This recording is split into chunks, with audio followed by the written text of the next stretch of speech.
Një javë shtafati që sindikata e taksive 8+1 i ka vendosur qeverisë për të shqyrtuar kërkesat e tyre, në rast të kundërt do të rikthehen protestat. Vendimi u mor sot nga përfaqësia e furgonëve dhe Bashkimi i Sindikatave të Pavarura të Shqipërisë.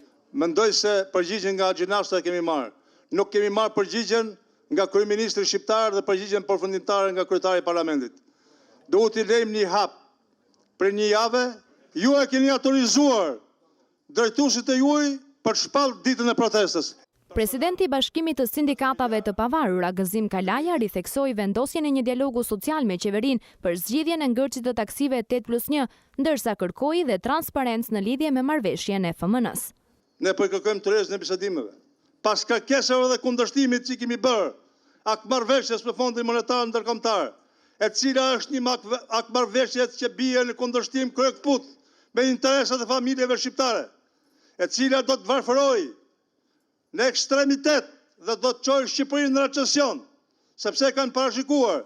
Taksive 8+1 është ndaluar marrja e pasagjerëve në kthim, duke kufizuar lëvizjet e tyre vetëm brenda qarkut, që prej muajit të shkurt, shoferët e furgonave kanë zhvilluar 3 protesta, 2 takime me ministrin Axhinasto, si dhe një takim me kryeparlamentarin Meta, por me sa duket pa rezultat.